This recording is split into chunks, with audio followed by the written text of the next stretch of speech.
doing that. Okay, and then I'm sharing the screen again. Okay, and we're going into slideshow. Dun, dun, dun, dun, dun, dun, dun.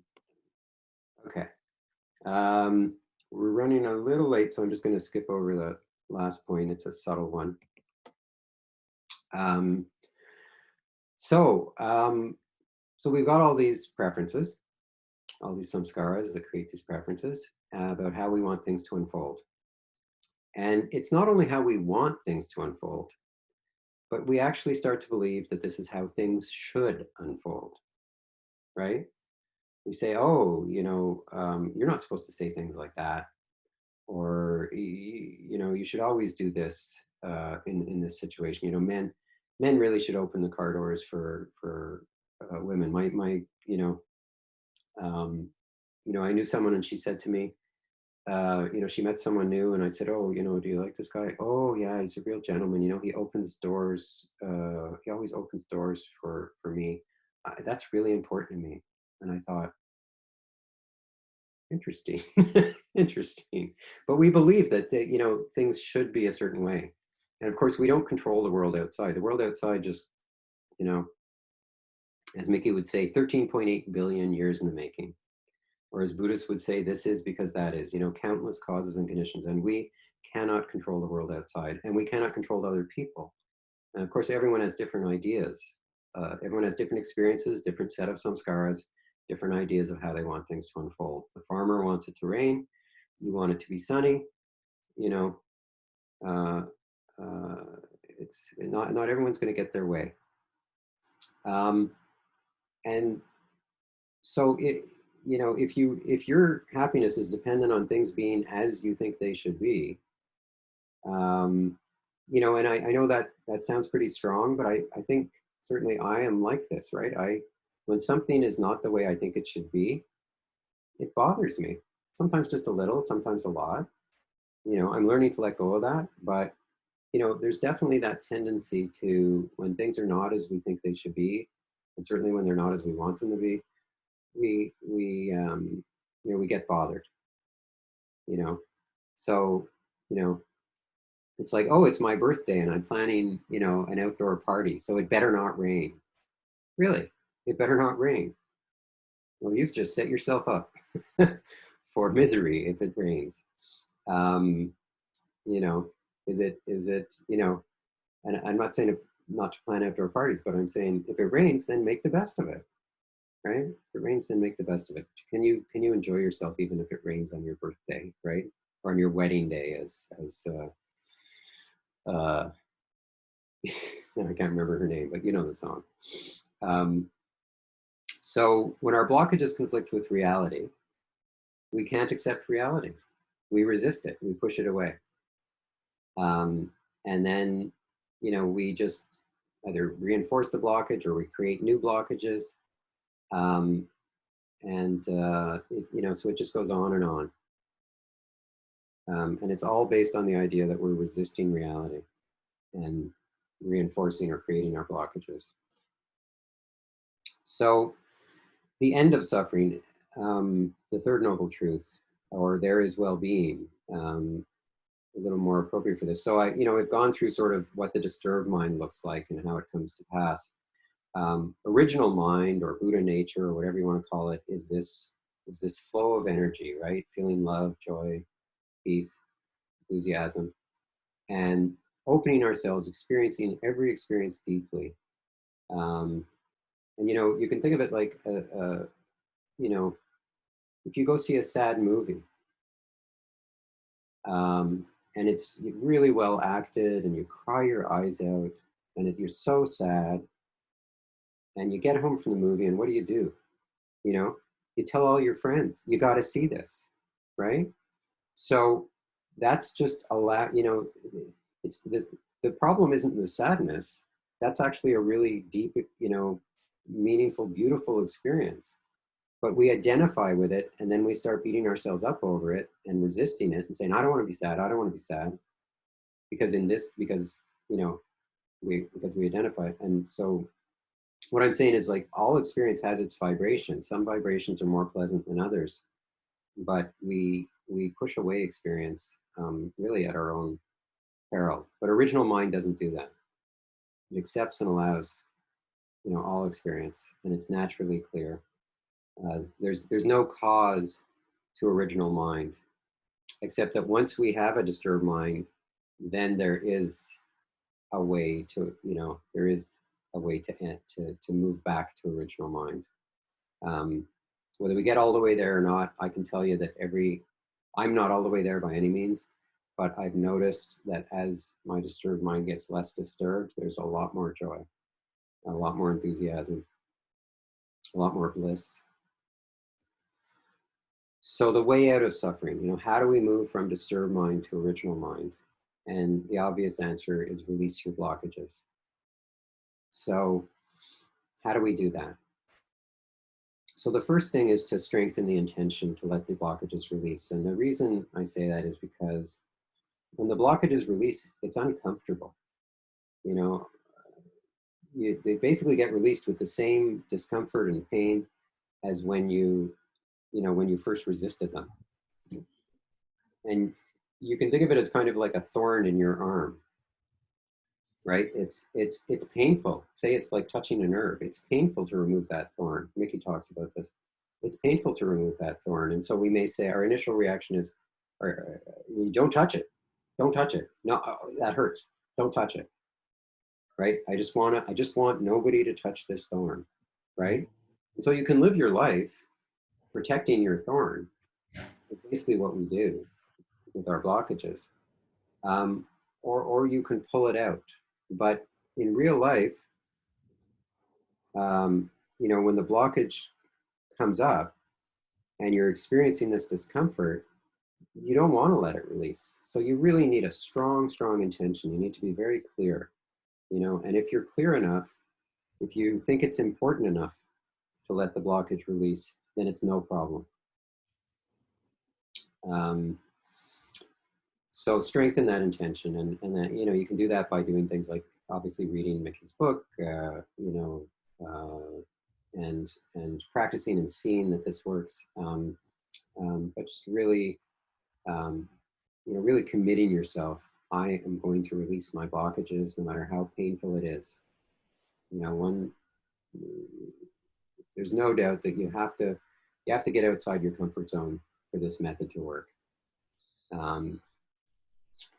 So the second thing is being able to notice when you're resisting experience, when you're pushing away or clinging. And this is mindfulness, basically. This is having the clarity that you're not, your consciousness hasn't collapsed on the experience. There's some space there that you can say, oh, I see what's going on here. I see what's going on here. And you can definitely practice this a lot by really looking for resistance in particular. And that's one of the, in the meditation that we did, that's one thing that I was focused on, was really honing in on where there's resistance in your experience. So it's something you can practice. And then the next thing is relax, release, lean back. These are sort of the 3 steps of letting go itself that Mickey teaches.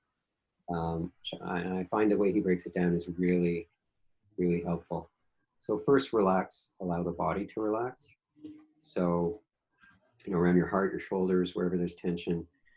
With each out breath, just allowing it to relax to whatever extent it wants, not forcing it, but just allowing it to relax. That's the first step, right? So as soon as you relax, you gain some perspective and some greater ability to let go.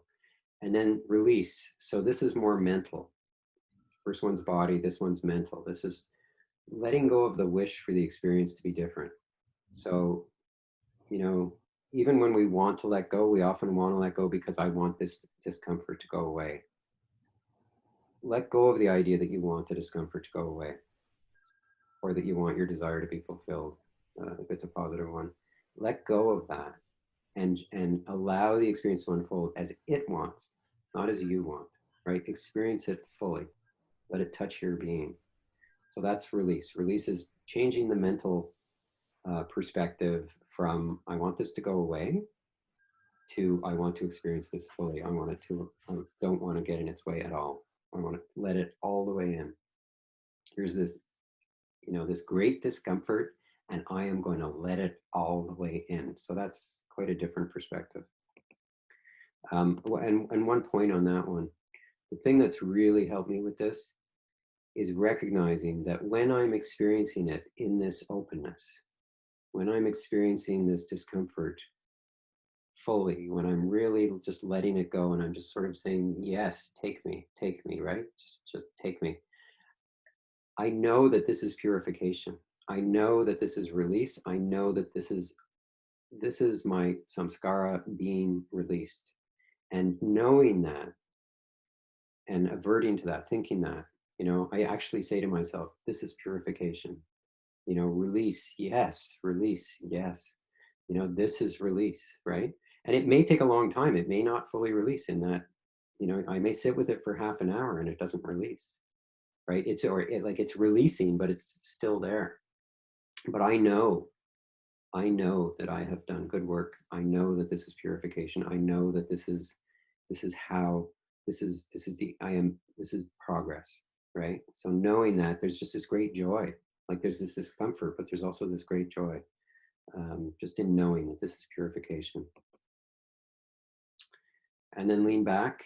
So lean back means lean back into awareness. And Mickey uses this, he says to physically lean back, but it's really just to put some distance between the one who notices and the experience, right?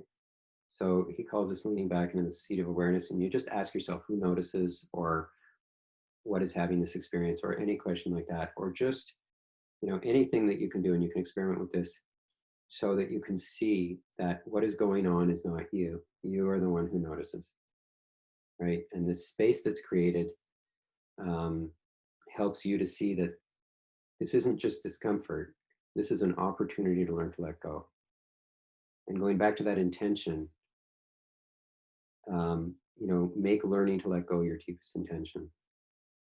So, like, generally when I bike to work, I want to get there. When I bike anywhere, frankly, I want to get there. And when things slow me down, I tend to get frustrated. And so, but when I recognize that, oh, I don't really want to get frustrated, and what I do want to do is release my blockages, and this is clearly a samskara because I don't really have to get there that quickly. Um, so when I'm aware of that, and there's a car in my way or something, and then I can say, oh, this is an opportunity to learn to let go. And thank you, car. Thank you for teaching me. You're my teacher, right? And my purpose is to let go, to learn to let go, because I can't always let go, but I can learn to let go. And when I notice that, then the experience is transformed. Instead of being frustrating and a negative experience, it becomes this wonderful positive experience I you know, I'm thankful for the experience. I appreciate the experience, and I can release it. And that's just a small one, but that's where you want to start. Is start small, because you can't handle the big stuff. Folks who've practiced meditation for a while, this, right? As you deepen your capacity or increase your capacity, you can handle bigger and bigger things. But you need to start with the small stuff. Start with the scales, not with the Mozart. And great things to start with are little things like the weather, right? You can't do anything to change the weather. So can you let go of the idea that you want the weather to be different than it is, right? Lineups. So these days, we're lining up for the grocery store. Um, the big lineup. Can you just enjoy? Can you just let go and say, oh yeah, I'm not, this is hitting some scars, but I am going to just experience this fully. I'm not going to try and make it go away. I'm going to really experience this. Isn't this interesting how there's all this, just like, let me really get to know this experience. Let me observe those subtle sensations, the move, slow traffic, small things from the past. Again, you don't want to start with like your biggest traumatic experience, but, small things from the past. When they come up, you can let them go. And so this practice is mainly in daily life. So, in a way that makes it difficult, but it also means you can practice. Really, it's a 24/7 practice, right? If you really want to be serious about this. So, You still need to meditate because you need to have the mindfulness to notice when you're resisting experience, but it's mainly in your daily life. And I talked about the thorn in your arm, and I think we'll end there because we're just about on time here.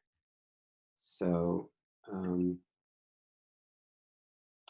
we didn't have a ton of questions through it, but does anyone have any questions now in terms of any of this really? Looks like there's someone. Oh, okay. In the chat, it's just telling me to record, so I'm recording. and thank you very much, Reza, for that. Hi, it's Denise. Hi, Denise. Hello. I have a question. Do we need to get the book ahead of time to benefit from this online course you're doing? Yeah, you should definitely get the book. In the first week we'll be reading the first 3 chapters, and the chapters are short. Like it probably takes about 10 minutes per chapter. So you do want to get it beforehand, and and I would say, like, whether you take the course or not, is up to you how you like to learn, whatever. But I would really recommend that if this seems at all to resonate with you, to get the book, because it's really wonderful.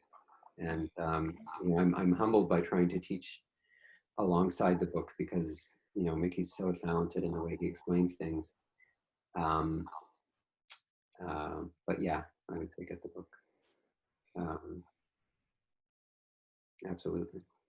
Okay, Yeah. thank you. I mean, if you don't have it right when it starts, it's not the end of the world. But I know that right now, if you order like the paper book online, it takes a couple of days to get it, anywhere from like 2 days to maybe a week.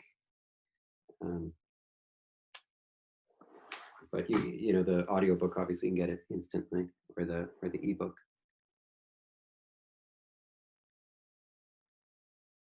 So a question from Saruba: how do you allow or let in the experience when you find the experience to be painful or difficult to cope? Yeah, yeah, that's a really good question. So there's a difference between, when someone says, I can't do that, right? Like, I'm trying to quit smoking and I can't quit. I just can't quit, right? So there's stuff that you actually cannot do. Like if you say, oh, here's a car, can you lift it up? Well, it doesn't matter how motivated you are, you're not going to be able to lift the car up, right? But smoking, all you have to do is not put the cigarette in your mouth. So clearly, physically, you're able to not smoke, right? There's nobody like forcing that cigarette into your mouth and lighting it. Mickey tells a really good story about this. So he used to do a lot of work with prison inmates. He had a regular group in this super maximum security prison near where he is, and these guys had all been in for a long time. Murderers, rapists, serial killers, and he said to them, "Okay, so if a beautiful woman were to walk into the room right now, the most beautiful woman you can imagine, you know, and she took all her clothes off in front of you and then walked out of the room, could you not look?" And these guys were all like, "Oh, what are you talking? Oh, no, there's no way I couldn't look. I'd have to look. I'm a red-blooded man. I've been in here. I haven't seen a woman for all this time. I would have to look. There's no way I couldn't look, right?" And Mickey said, "Okay, okay. Now, what if I told you that if you don't look, only if you don't look, you will get out of jail. You'll get $10 million, beachfront property in Maui, and a brand new Ferrari. Could you not look?" And again, every single person, no problem. Absolutely, I would not look. That would be no problem. For sure, I don't need to look, right? And so it's a very interesting, if you're motivated enough, you can endure the pain, right? I mean, it's not like somebody's cutting off your arm. right? It's, this pain is much, much less. It can seem, I mean, emotionally, it seems really, really hard, right? Um, some people say it can feel like you're going to die. I've never quite felt it that strong, but um, you know, if you're very clear on your intention, and again, this is why you practice with the small stuff, because the pain with the small stuff is not that great, right? It's just a matter of going out of your comfort zone, but not beyond your edge, right? So we can go out of our comfort zone, go out of our comfort zone, and by doing that, we expand our comfort zone. We expand the edge, right? Go further and further. And Mickey says, if you are on this spiritual path and you're really committed to it, then you will constantly be pushing yourself into your out of your comfort zone, and pain becomes your friend. You know. Okay. Laurie, I Yeah. had a question similar to the last question, and I just added on to it in the Yeah. chat window. So this week specifically, I have experience with this because I'm doing a lot of presentations in work, and some are fine, like I'm calm, but then some are in the middle of a crunch day, and there's pressure to present to executives or leaders, and I feel the nerves, and I'm sitting there 5 minutes before, and I'm like, oh, open to this, Mm. and be with it. But at the same time, I'm like, you know I don't know if I can stay with this because it's making me more panicky. Like my heart's beating and my voice is quivering a bit. I'm like, I can't do it right now. So is there any advice you could offer for practice in that type of situation? Yeah. Yeah. Um, I mean, again, it's about, you don't go beyond your edge, and you're describing what sounds like being close to your edge, where you're really going into overwhelm.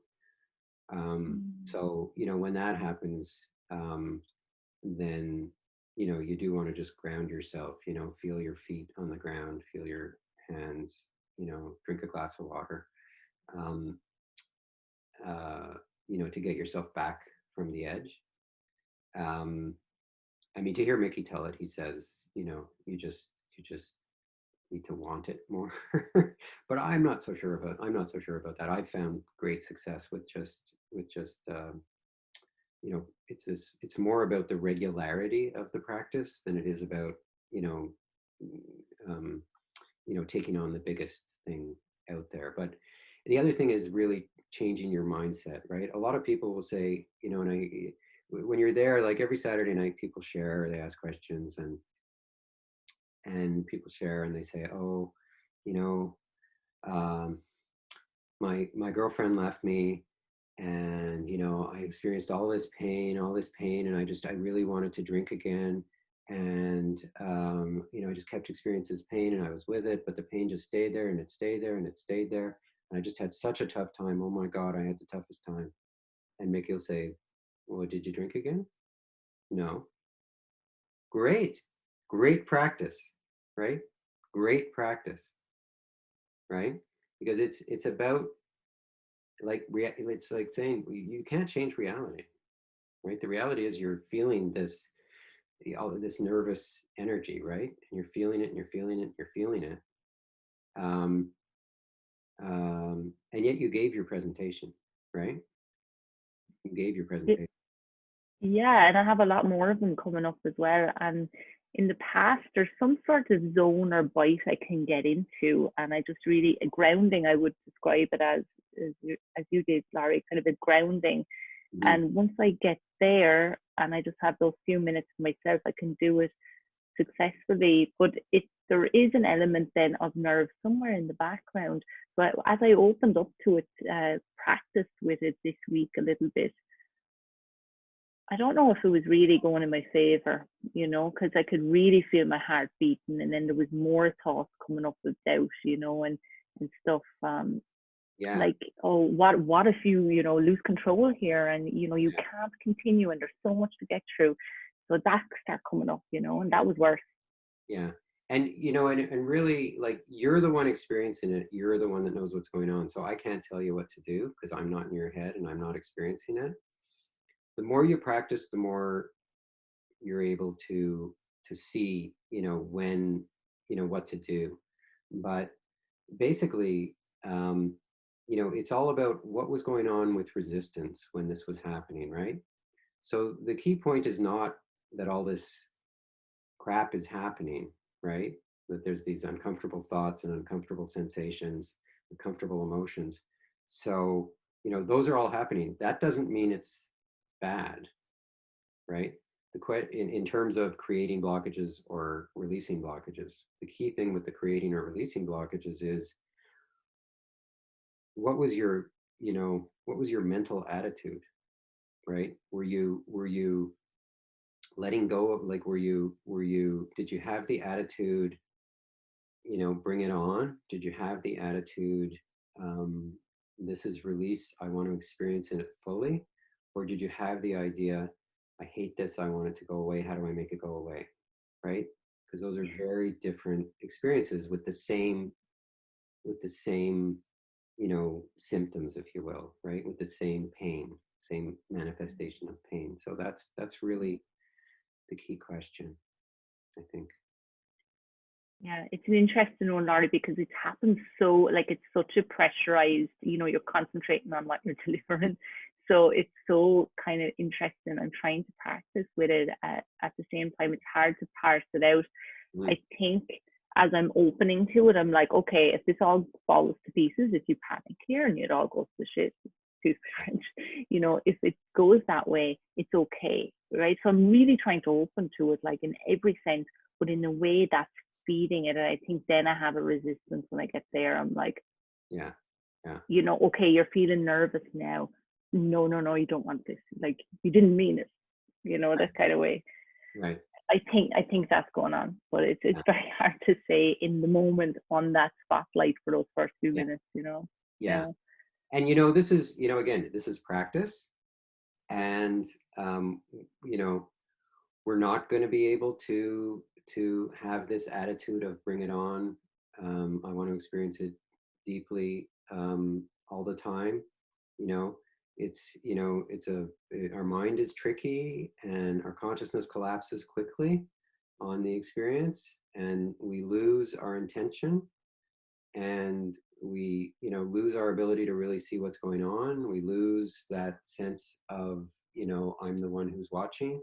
And so we just do our best and we muddle through, right? It's a matter of keeping up the intention and doing our best, and letting go of the idea that things have to go this way or that, because they don't. They don't. We think it's so important that, I want things to be like this, but that is the cause of the suffering. Yeah. I want things to be like this, right? And that's why to me, that's why this whole way of approaching practice is so, what's the word, like radical, because it's completely changing our mindset from, I want things to be as I want them to be pleasant, I don't want them to be unpleasant, to saying, no, I want to experience whatever there is. Whatever there is. I just want to dance with the universe, right? Bring it on, universe. Whatever's there, I just want to dance with it. I want to experience it fully, right? I want to live life fully, and I want to release my blockages. And the only way I'm going to do that is to say yes to whatever the experience is,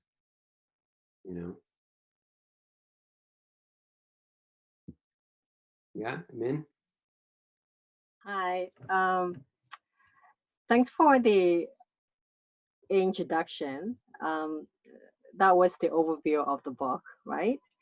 So I was just wondering, as we get further into the book, can you touch kind of based on like what the rest of the book is going to be like? Just curious. Yeah. Well, it's kind of like a spiral. I mean, the book is a spiral. He also has a video series on Sounds True that's more linear in terms of explaining his his methodology and the whole paradigm of how the mind works.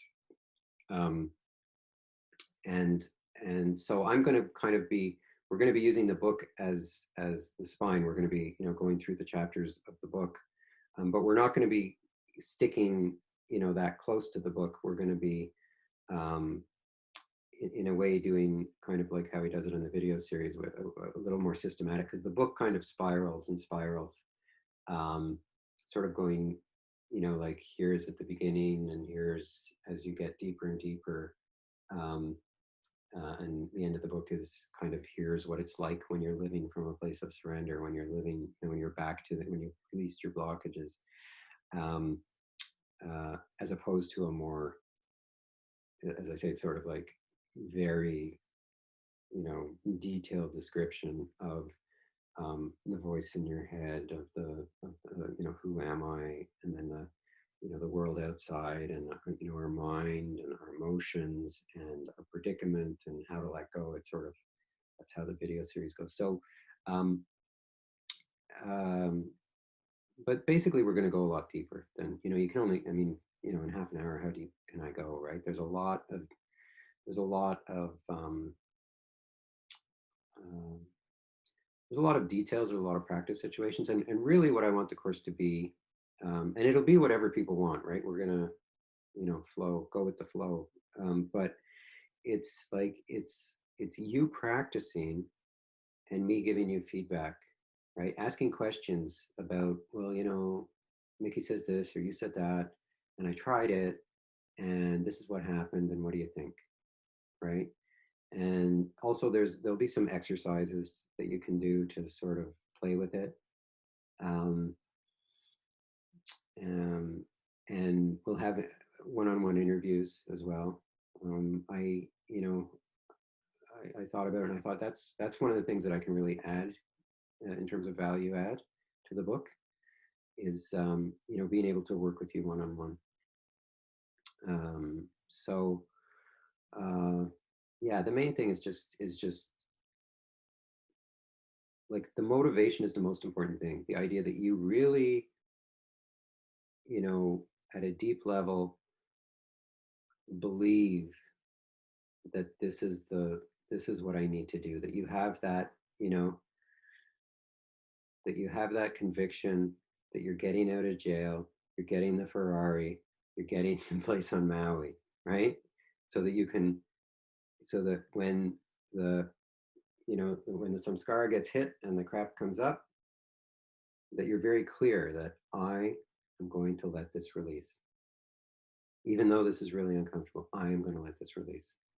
And I am going to make this, when I wake up in the morning, I'm going to say the purpose of my day is to learn to let go, right? And that you're going to carry that through the day. So, I think having a structure, and a group of people that you're practicing with, I think really helps to, in a 6-week time period, really helps to get that foundation.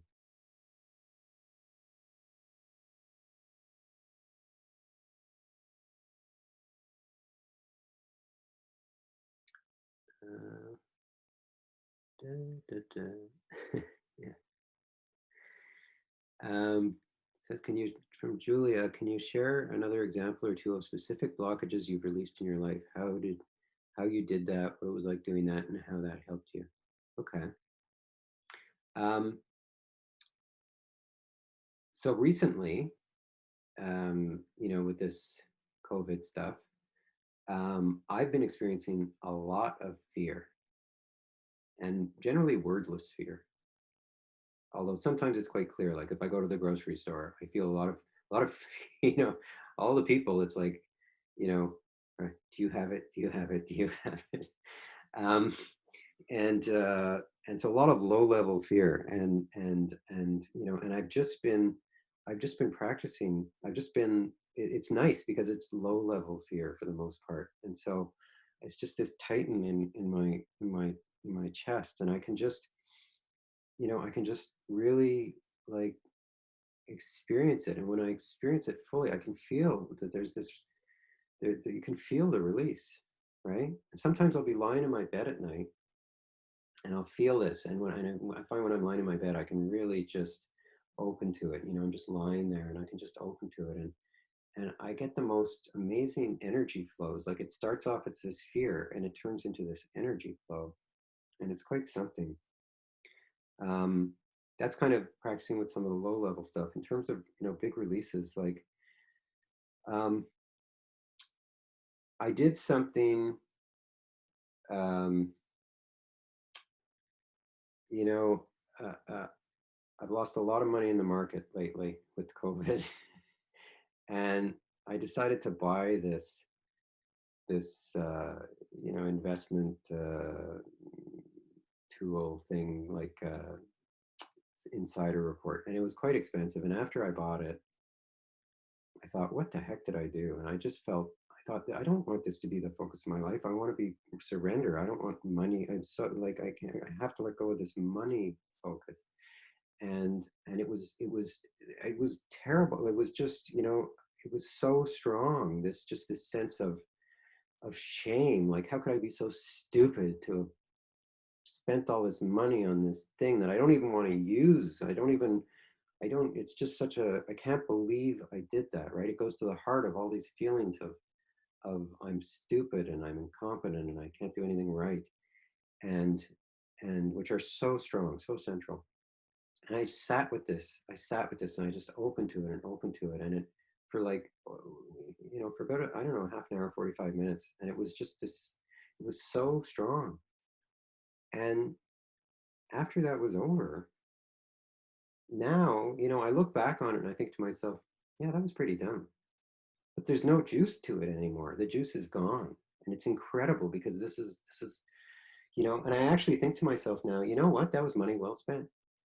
That was money well spent because that was one heck of a release. Like, oh my God, this is like my core, like shame, feeling of inadequacy. And not that I don't feel inadequate, like not that the whole inadequacy thing is gone, but some aspect of it is gone, right? And it's like, wow. And the main thing is, I never used to feel this energy. I never used to feel this energy. And from this practice, like quite often, especially when I'm lying in bed, but even just during the day sometimes, and quite often in meditation, I mean, there's just this upward rush of energy. And it's like, I've been practicing for 20 years and people have been talking about this stuff. And I'm like, yeah, I'm never going to experience this. You know, I've had really cool experiences in meditation, but I've never had this. I've never had this flow. So it's, I think it's still early days for me, but I can see that this is making a difference, a real difference, you know. And I would say before Mickey's teachings came along, for in my life, I was on a plateau for probably, 7, 8 years, spirit in terms of my practice. So this has really helped a lot.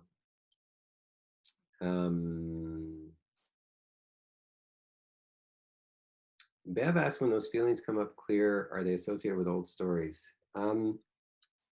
This is one of the wonderful things I find about this practice is, some people, they're like, oh, I meditated for a little while and then I saw that this thing from my past has been, that's the cause, and now I it's gone. This suffering is gone, and that hasn't been the case for me. I mean, there's some stuff that I've noticed, certainly. I've had some insights, some pretty substantial ones, but I'll tell you just a little bit about my story. So my mom had a miscarriage, and then a year exactly before I was born, um, she was having a girl. The cord was wrapped around her neck. When they pulled her out, she suffocated and died. So when my mom had me, she was incredibly afraid that she was going to lose me. And I talked to my aunt about this, who's a psychologist, and she said, "Oh yeah, babies can tell when the mother's filled with fear, when the mother's afraid to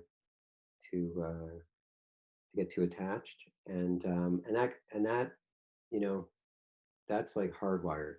because it's pre-memory, right? And so I've never been able to get, I've always felt like the depth of my suffering, like the really deep stuff, I don't have access to it. I don't have memories. I don't have any of this stuff. And with this method, I don't have to identify it, right? Something, for whatever reason, something gets triggered. There's this fear, like I said, there's this low level fear that's been going on. I can't put my finger on it. There aren't thoughts associated with it. But I don't have to identify it. I don't have to figure it out. All I have to do is let it release, because these energy blockages, they want to release, right? This energy doesn't want to be held inside. We have to make an effort to keep it inside. So I don't have to figure anything out in order to practice this. I don't have to figure anything out to release all my blockages, and like Mickey says, as we release our small ones, the bigger ones come up. So, yeah.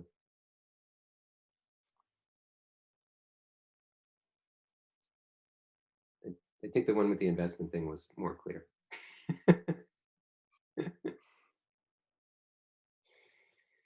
So we're almost out of time. So I'll stay and answer questions if you want, but I just wanted to be able to, and actually I had an exercise with opening the heart, which I guess we won't be able to get to tonight. But I'll put it online anyway. And we'll definitely do it in the course. Mickey talks about just noticing when the heart closes and asking yourself, is this worth closing? And basically it's never worth closing. Why would you ever want to have your heart closed? Why would you ever want to be unhappy when you could be happy? Why would you ever want to have a disturbed mind when you can have a clear mind? So anyway, I did up an exercise on that, and I'll post it. And we'll do it in the course.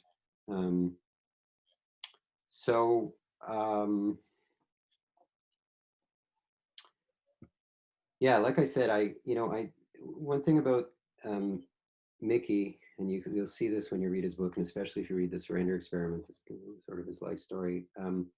This guy is a spiritual adept, right? He, started meditating and fell right into, almost immediately into this very, very deep state. And he seems to be a pretty free spirit, and he was, that was all happening in his 20s. I have a lot more samskaras, I think, than Mickey started with. And it doesn't come so easy to me. And in that sense, I think there's aspects of my practice that I think can be really helpful to people, because I've had to struggle with a lot of this. And so I think that can be a benefit in terms of understanding people's difficulties with practicing. So in the course, we are really going to go step by step how we build these blockages, much more detail. We'll have guided meditations to help you identify the resistance and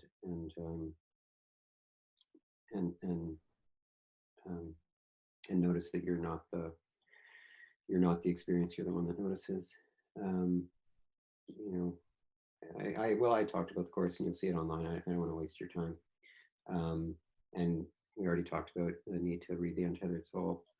I mean, you could do it without reading it, but I just think, why wouldn't you read it?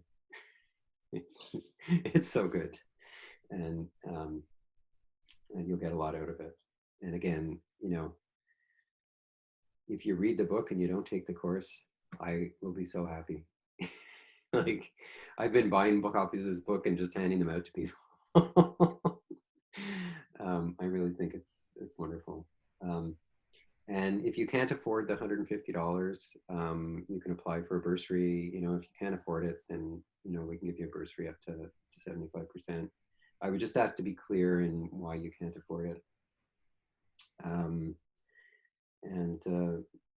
Yeah, it starts 2 weeks tonight, and then runs 6 weeks in a row, same time. Any questions about the course?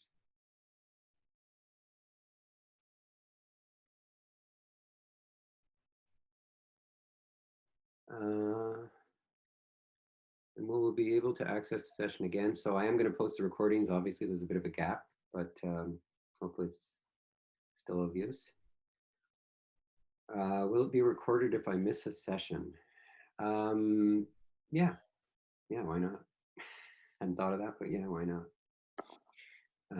Although I do, I would ask you to make the commitment to attend every session. If something comes up, something comes up. But I think it's really important to have that commitment. You'll get a lot more out of it.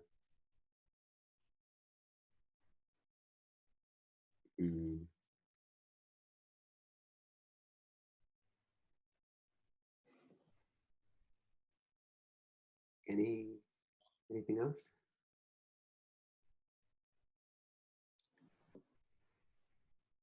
Just a quick question. You had mentioned earlier, Laurie, that you were sitting with something for about half an hour or maybe a little bit longer. And I've been going with the book saying that I need to let it go immediately. Yet you found value in not letting it go immediately. You found value in staying with it for a long time. No, I think I think there's a there are two different things. So what Mickey's saying is to not the relax, release, lean back, to start that right away. So he's not saying that it will release right away, but he's saying that you don't want to sort of, it's like, you're having a conversation with somebody and you're noticing that you're disagreeing with them, and you're noticing that, anger is coming up and you're getting frustrated, and you might even say to them, hey, stop it. This is really bothering me. And they continue. And what Mickey's saying is don't wait, because at some point your consciousness is going to collapse and you will lose the ability to practice. So don't wait, right? As soon as you see that this thing is pulling on you, right away, relax and, notice who notices, and lean back away from it and create that separation and go into the practice. But he also says, things don't release immediately,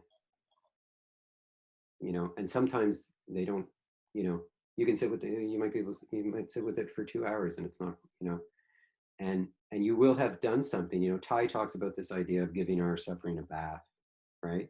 Sometimes you're just giving it a bath.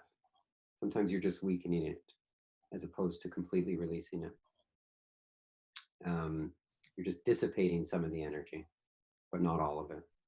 So it definitely, but I agree with you. I found that one to be, he kind of says both things, and I found that one to be a little confusing. But I think what he's saying is, and this is what I've noticed, is that consciousness can collapse quickly. And then you lose all awareness of what's going on, right? You lose the meta awareness, if you will. You lose the context. You're now watching the TV and you've lost the awareness of the room. You've forgotten that you're watching TV. You're just part of it. And you can't practice at that point.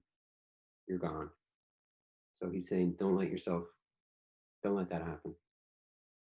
As soon as you notice you're getting sucked into it, relax, release, lean back. Right. Makes sense. Thank you.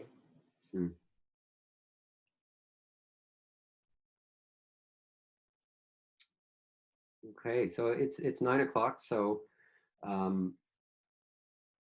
thank you so much for participating tonight. This has been really enjoyable for me, and I hope for you too. And if you do want to stay and ask me a question with fewer people around, That's no problem. But yeah, I'll bow. How did the bell sound, by the way? Did it sound like a bell, or was it kind of wonked up? I didn't hear it clearly. What did you say? I didn't hear it clearly. Oh, okay. It sounded good when it was louder. Were you using the original sound setting? That's funny because I had a session with some Luminous Ground folks last weekend, and I was inviting the bell the way I normally do, and they were saying, "Oh my God, it got all wonked up. You have to do it more softly." So I did. So I tried to do it more softly tonight. So It was better tonight, Laurie. It was better tonight, yeah. Yeah. Okay. But it's still lost it in the middle because it's just so loud, I think, So at the start we hear it, then it goes silent, and then it comes back. Yeah. Yeah. Well, Zoom does all this sound adjustment, so I think it throws off the programming. Anyway, thank you, everyone. Thank you so much. Thanks, Laurie. Thank you, Laurie. Thank you. Thanks a lot. Laurie. Laurie. Bye-bye. Bye. Bye, everyone. Bye. Laurie, I did have just one question about the format. So will it be meditation from 7 to 8 typically again, and then teaching from 8 to 9? No, it'll be less meditation. Okay.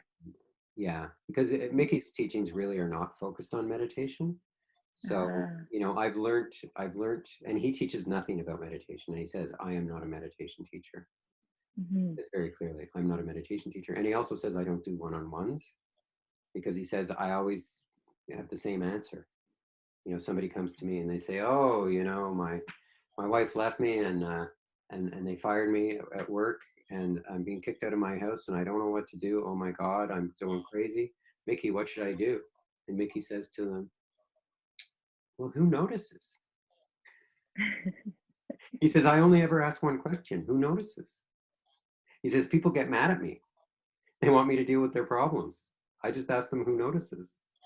So he says, I don't do one-on-ones, and I don't teach meditation. There's lots of people who teach meditation, and it's like, any kind of meditation will do. You just need to, cultivate that ability to direct your attention and that meta awareness. And, I'm not going to teach you that.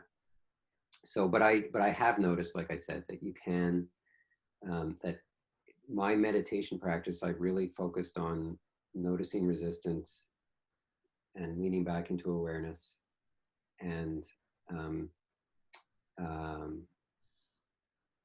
just being with the difficult experience. And I find that has really helped me.